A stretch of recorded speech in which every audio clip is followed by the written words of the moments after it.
تو ایک اونٹ کا بچہ زکوٰۃ میں، فرمایا بھی اونٹ کا بچہ دے دو. کہنے لگا جی میں اونٹ کا بچہ نہیں دوں گا، میں دودھ دینے والی اونٹنی دوں گا. بچہ کیا کرو گے؟ یہ میری اونٹنی دودھ دینے والی، لے جاؤ. کہنے لگے میں نہیں لے سکتا، یہ تیرے ذمے نہیں ہے. کہنے لگے میری ذمے نہیں ہے، میرا جی چاہتا ہے کہ میری زکوٰۃ کے مال سے دودھ دینے والی اونٹنی جائے اور مدینے میں اصحاب صفہ اس کا دودھ پیے. یہ تکرار ہونے لگی. ابی بن کعب کہنے لگے اچھا بھی ایسے کرتے ہیں، مدینہ قریب ہے، وہاں یہ اونٹنی لے جاتے ہیں، اگر آقا انعامدار نے قبول کر لی تو ٹھیک، ورنہ میں واپس دوں گا. جذبات دیکھیں باہم کتنے صادق ہیں. تحصیلدار، آج کا تحصیلدار ہوتا، آج کا کوئی اسسٹنٹ کمشنر یا ڈی سی ہوتا جو سارے خزانے کو لوٹ کے کھا جاتے ہیں. آج کا ڈپٹی کمشنر اور تحصیلدار وہ تو پورا خزانہ ہی لوٹ کے کھا جاتے ہیں نا، حکومتی خزانہ. اور یہ ابی ابن کعب تحصیلدار ہے، کہتے ہیں نہیں نہیں میں نہیں لے سکتا، چلو آقا کے پاس لے جاؤ.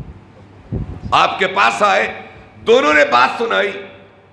آپ نے فرمایا بھائی تو خوشی سے دیتا ہے؟ اس نے کہا جی ہاں یا رسول اللہ. کے نبی نے فرمایا اس بندے سے اللہ تیرے مال میں برکت ڈال دے. ہائے ہائے، یا اللہ اس کے مال میں برکت ڈال دے. اور جس کے لیے آقا دو جہان برکت کی دعا کرے، کبھی اس کا مال بھی کم ہو سکتا ہے؟ ابی بن کعب اور آگے گئے.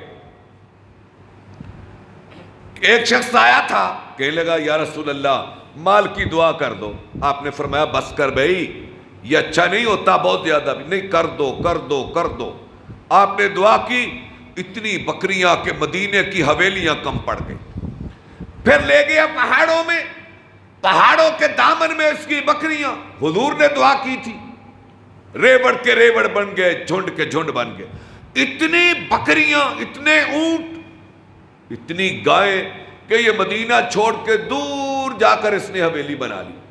آپ نے فرمایا بھائی، آپ جمعے کا خطبہ دے رہے تھے، آپ نے کہا بھائی سالبہ نظر نہیں آتا. کون سالبہ؟ آپ نے فرمایا جس نے مجھ سے کہا تھا میرے مال میں برکت کی دعا کر دو.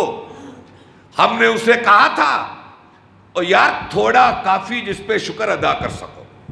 اسے کہا نہیں جی آپ دعا کریں، دیکھنا پھر میں تیری اللہ کی راہ میں کیسے بانٹتا ہوں. میں نے اسے روکا تھا لیکن اس نے دعا کروائی. کہاں ہے وہ؟ جمعہ نہیں پڑھتا.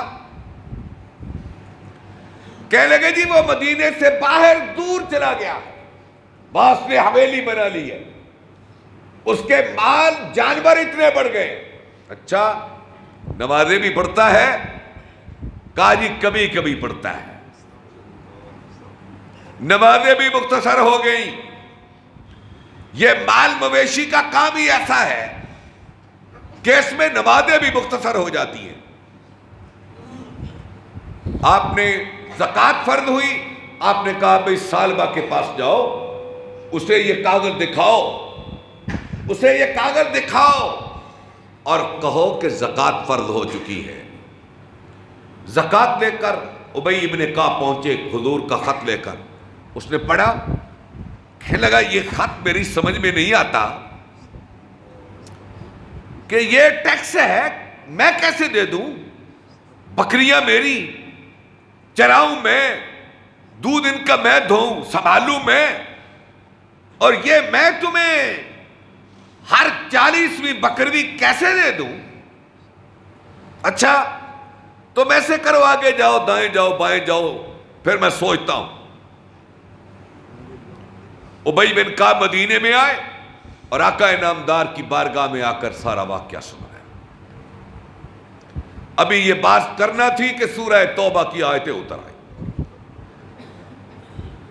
فَمِنْهُمْ مَنْ عَاهَدَ اللَّهَ لَئِنْ آتَانَا مِنْ فَضْلِهِ، کہ ان میں سے لوگ کہتے تھے اے نبی دعا کر دے اگر مجھے مال ملا تو تیری راہ میں بڑا خرچ کریں گے. فَعَاقَبَهُمْ نِفَاقًا إِلَى يَوْمِ يَلْقَوْنَهُ. یہ منافق ہو گئے, ہم نے ان کے دلوں پہ مہریں لگا دی. آیتیں اتری, آیتیں اس کے پاس گئی. او بھائی سالبہ تیرے بارے میں تو قرآن اتر پڑا. آیا روتا ہوا, بکریاں اونٹ گائے لے کر حضور کے پاس, یا رسول اللہ مجھے معاف کر دو. آپ نے فرمایا سالبہ اپنا سامان لے جا, تیرے اور میرے خدا نے تیرا مال لینے سے محمد کو روک دیا. تیرا مال میں وصول نہیں کر سکتا. اپنے سر میں خاک ڈالتے ہوئے واپس اپنی حویلیوں کو چلا گیا. پھر ابو بکر کے پاس آیا, پھر حضرت عمر کے پاس آیا, انہوں نے بھی واپس کر دیا. اور حضرت عثمان کے دور میں یہ منافق مر گئے. عرض کرنے کا مطلب کیا ہے؟ اگر ہم یہ تو نہیں کہتے کہ یہ ٹیکس ہے, زکوٰۃ نہ دے کر ہم اللہ کو پیغام کیا دیتے ہیں؟ اللہ کو پیغام یہی دیتے ہیں تو نے ہمیں مال دیا, تو نے ہمیں حکم دیا, پر نہیں مانتے, ہم نہیں دیتے. یہی پیغام ہے. تو اس لیے میرے بھائیوں میں آپ کی منت کرتا ہوں, میں آپ کی سماجت کرتا ہوں, اس بات پہ غور کریں, میرا پیغام پہنچائیں, خود حساب کریں. حساب میں ڈنڈی نہ ماریں, حساب میں ڈنڈی نہ ماریں. کسان اپنا حق ادا کریں, خوشحال طبقہ اپنا حق ادا کرو. یہ عید کا مبارک موقع آ رہا ہے. غریبوں کے بچے, یتیم بچے وہ انتظار کر رہے ہیں ہمیں کون نیا لباس لے کر دے گا, کون ہمیں نیا کھانا کھلائے گا.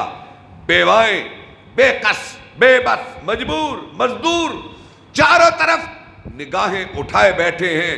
اللہ کے لیے ان کی مدد کرو.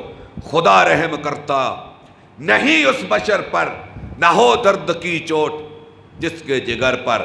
کرو تم مہربانی اہل زمین پر, خدا مہرباں ہوگا عرش بری پر. آخر